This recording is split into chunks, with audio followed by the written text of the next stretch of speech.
Hello, ഞങ്ങളിന്ന് ഗംഗാരതി കാണാനായിട്ടാണ് കേട്ടോ പോകുന്നത്. അതായത് ഈ വാരണാസിയിലും മറ്റും നടത്തുന്ന ഗംഗാരതി നമ്മുടെ പറൂർ കോട്ടയക്കോവിലത്ത് നടക്കുന്നുണ്ടെന്ന് അറിഞ്ഞിട്ടാണ് കേട്ടോ ഞങ്ങളീ പോകുന്നത്.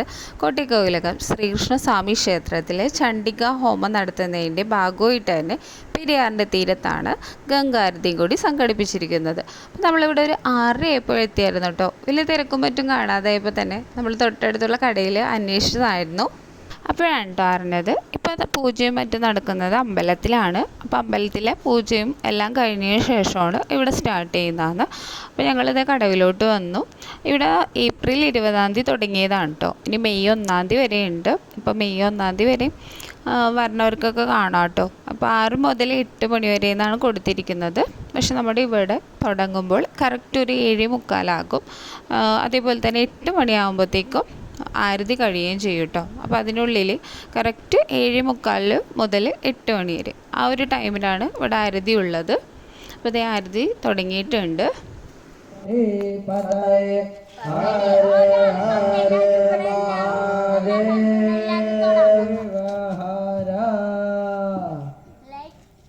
കറക്റ്റ് ഒരു 8:05 ആയപ്പോഴത്തേക്കും ആരതി കഴിഞ്ഞു കേട്ടോ. അങ്ങനെ ഞങ്ങളിതാ പോകാൻ നേരത്താണ് നമ്മുടെ അമ്പലത്തിൽ അന്നദാനം ഉണ്ടെന്ന് അറിഞ്ഞത്. അപ്പോൾ ഇങ്ങനെ അമ്പലത്തിലോട്ട് ഞങ്ങൾ കയറി. അവിടെ കഞ്ഞിയാണ് കേട്ടോ. കഞ്ഞിയുണ്ട്, ചോറുണ്ട്, പുഴുക്ക്, അച്ചാറെല്ലാം ഉണ്ടായിരുന്നു. ഇവർക്കൊന്നും വേണ്ടായിരുന്നു. ഞാൻ മാത്രം ഒരു പ്ലേറ്റ് കഞ്ഞി എടുത്തു, കുറച്ച് കഴിച്ചിട്ടുണ്ടായിരുന്നു. അങ്ങനെ നമ്മൾ ആരതിയൊക്കെ കണ്ടു. നമ്മളിതേ തിരിച്ച് വീട്ടിലോട്ട് പോകാം കേട്ടോ.